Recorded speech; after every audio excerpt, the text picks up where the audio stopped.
ನಮಸ್ಕಾರ ವೀಕ್ಷಕರೇ. ಕಳೆದ 2 ದಿನಗಳಿಂದ ಆಗ್ತಾ ಇರೋ ಚರ್ಚೆ ಒಂದೇ.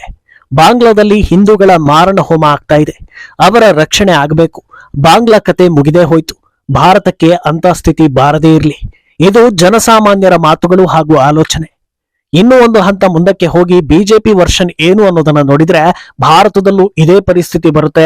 ರಾಹುಲ್ ದೇಶದ ವಿರುದ್ಧ ಜನರನ್ನ ಎತ್ತಿಕಟ್ಟೋ ಕೆಲಸ ಮಾಡ್ತಾ ಇದ್ದಾರೆ. ಎಲ್ಲಾ ಪ್ರೊಟೆಸ್ಟ್ ಗಳನ್ನು ಒಂದೇ ಸಲ ದೊಡ್ಡ ಮಟ್ಟದಲ್ಲಿ ಮಾಡಿಸಿ ದಂಗೆ ಎಬ್ಬಿಸ್ತಾರೆ ಅನ್ನೋದು. ಬಿಜೆಪಿಗೆ ರಾಹುಲ್ ಎದುರಾಳಿಯಾಗಿರೋದ್ರಿಂದ ಇಂತಹ ಆರೋಪಗಳು ಆಪಾದನೆಗಳು ಸಹಜ ಅನ್ನೋದು ವಾಸ್ತವವೇ. ಆದ್ರೆ ಇದೇ ವಿಚಾರವನ್ನ ಸ್ವತಃ ಕಾಂಗ್ರೆಸ್ ನಾಯಕರು ಬಿಚ್ಚಿಟ್ಟಿದ್ದಾರೆ.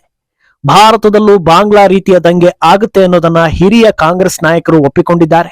ಇದನ್ನ ಕೇಳ್ತಾ ಇದ್ರೆ ಬಾಂಗ್ಲಾ ಬರೀ ಟ್ರೇಲರ್, ಅಸಲಿ ಆಟ ಇರೋದು ಭಾರತದಲ್ಲ ಅನ್ನೋ ಅನುಮಾನಗಳು ಸೃಷ್ಟಿಯಾಗ್ತಾ ಇದೆ.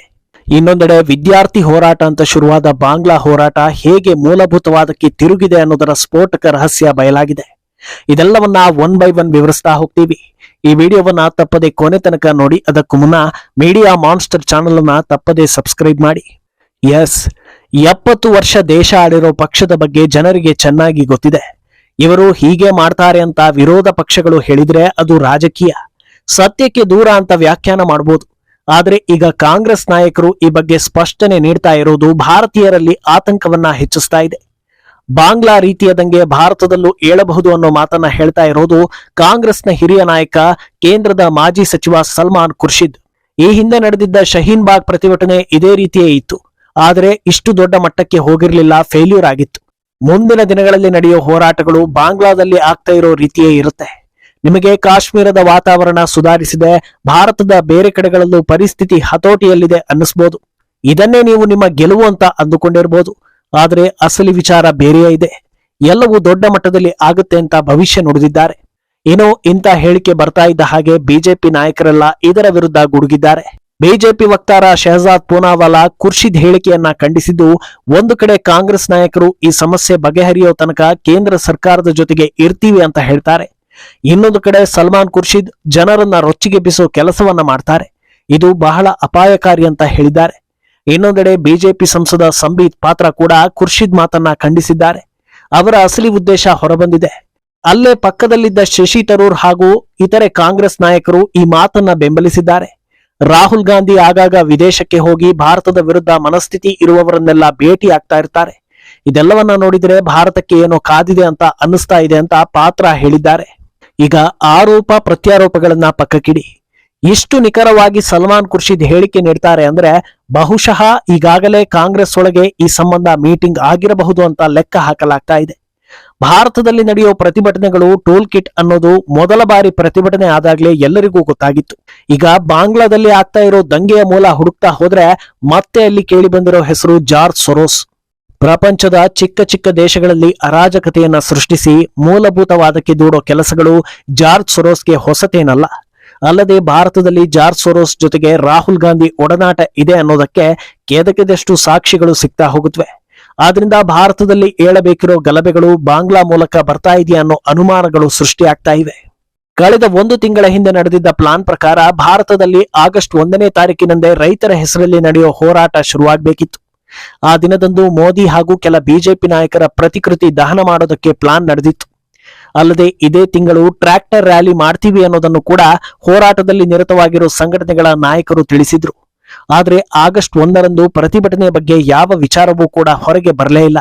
ಬದಲಾಗಿ ಆ ಹೊತ್ತಲ್ಲಿ ಬಾಂಗ್ಲಾದಲ್ಲಿ ಕಿಚ್ಚು ತಾರಕಕ್ಕೆ ಏರ್ತಾ ಇತ್ತು. ಆದ್ರೆ ಯಾವಾಗ ಅಲ್ಲಿ ಹಸೀನಾ ಸರ್ಕಾರ ಪತನವಾಗಿ ಬೆಂಕಿ ಹೊತ್ತಿಕೊಳ್ತೋ ಅದರ ಮುಂದಿನ ಕ್ಷಣವೇ ರೈತರ ಹೆಸರಲ್ಲಿ ಹೋರಾಟ ಮಾಡುವವರು ಹಾಗೂ ರಾಹುಲ್ ಮಧ್ಯೆ ಸಭೆ ಸಂಬಂಧಿತ ಸುದ್ದಿಗಳು ರಿವೀಲ್ ಆಗುತ್ತವೆ. ಕಳೆದ ಬಾರಿ ಇದೇ ರೀತಿ ಹೋರಾಟ ಮಾಡಿದ್ದಾಗ ಅದರಲ್ಲಿ ತೊಡಗಿದ್ದ ಪಂಜಾಬ್ನ ಯುವಕನೊಬ್ಬ ಮೃತಪಟ್ಟಿದ್ದ. ಮೋದಿ ಸರ್ಕಾರವೇ ಯುವಕನನ್ನ ಕೊಂದಿದೆ ಅಂತ ಅಜೆಂಡಾ ಸೆಟ್ ಮಾಡೋ ಪ್ರಯತ್ನ ನಡೆದಿತ್ತಾದ್ರೂ ಅದು ನಿರೀಕ್ಷಿತ ಫಲ ಕೊಟ್ಟಿರಲಿಲ್ಲ. ಆದ್ರೂ ಬಿಡದೆ ಆ ವಿಚಾರವನ್ನ ದೊಡ್ಡದು ಮಾಡಬೇಕು ಅಂತ ಪಂಜಾಬ್ ಸರ್ಕಾರ 1 ಕೋಟಿ ಪರಿಹಾರವನ್ನ ಘೋಷಣೆ ಮಾಡಿತ್ತು. ಅದು ಸುದ್ದಿ ಏನೋ ಆಯ್ತು ಬಿಟ್ರೆ ಅದರಿಂದ ಯಾವ ಇಂಪ್ಯಾಕ್ಟ್ ಕೂಡ ಆಗ್ಲಿಲ್ಲ. ಜನರು ಹೋರಾಟದ ಸಂಬಂಧ ಕ್ಯಾರೆ ಅಂತಿಲ್ಲ ಅನ್ನೋದು ಅರಿವಿಗೆ ಬಂದಾಗ ಹೋರಾಟವನ್ನ ಹಿಂದಕ್ಕೆ ಪಡೆಯಲಾಯಿತು. ಎಲೆಕ್ಷನ್ ಮುಗಿಯೋ ತನಕ ಹೋರಾಟದ ಸುದ್ದಿಗಳು ಬರಲೇ ಇಲ್ಲ. ಆದ್ರೆ ಈಗ ಬಾಂಗ್ಲಾ ಘಟನೆ ಬಳಿಕ ಶಹೀನ್ ಬಾಗ್ ವಿಚಾರವೆಲ್ಲ ಆಚೆ ಬರ್ತಾ ಇದೆ ಅಂದ್ರೆ ಈವರೆಗೆ ನಡೆದ ಹೋರಾಟಗಳಲ್ಲಿ ಯಾವುದರ ತೀವ್ರತೆ ಹೆಚ್ಚಿತ್ತು, ಯಾವ ರೀತಿ ಹೋರಾಟ ಮಾಡಿದ್ರೆ ದಂಗೆ ಏಳುತ್ತೆ, ಜನರನ್ನ ಹೆಚ್ಚು ಡಿಸ್ಟರ್ಬ್ ಮಾಡಿದ್ದು ಯಾವ ರೀತಿಯ ಹೋರಾಟ, ಇದೆಲ್ಲವನ್ನ ಆಲ್ರೆಡಿ ಲೆಕ್ಕ ಹಾಕಲಾಗಿದೆಯಾ ಅನ್ನೋ ಅನುಮಾನಗಳು ಹುಟ್ಟಿಕೊಳ್ತಾ ಇವೆ.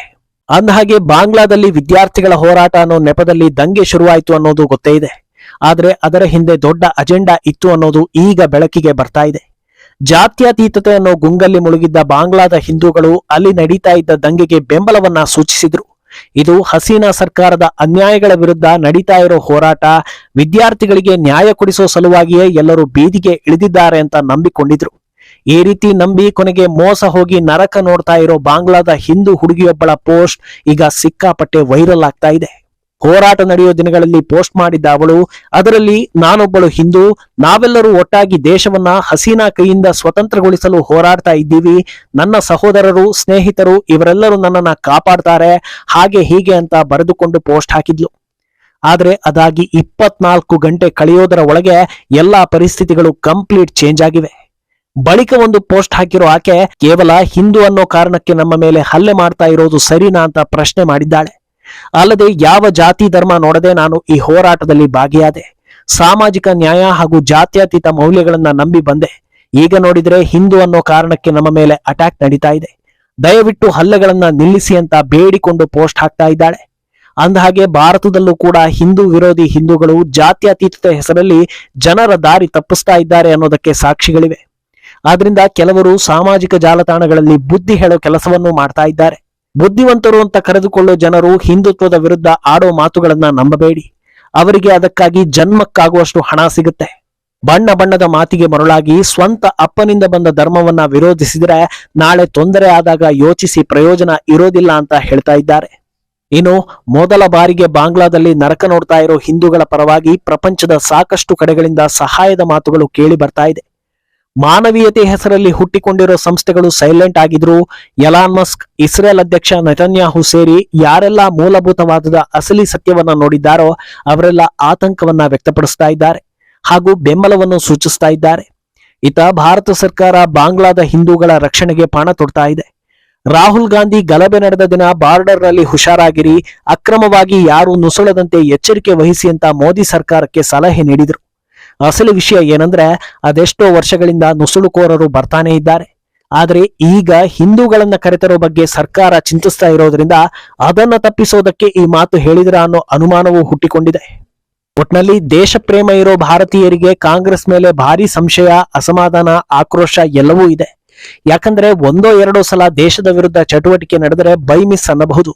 ಆದ್ರೆ ಕೈ ನಾಯಕರ ದೇಶ ವಿರೋಧ ಎಲ್ಲ ಮೀರಿದೆ ಅನ್ನೋ ಆರೋಪಗಳಿವೆ. ಆದ್ರಿಂದ ಮುಂದೇನಾಗಲಿದೆ ಅನ್ನೋದನ್ನ ಕಾದು ನೋಡ್ಬೇಕು. ಈ ಬಗ್ಗೆ ನಿಮ್ಮ ಅಭಿಪ್ರಾಯವನ್ನ ತಪ್ಪದೆ ಕಾಮೆಂಟ್ ಮೂಲಕ ತಿಳಿಸಿ.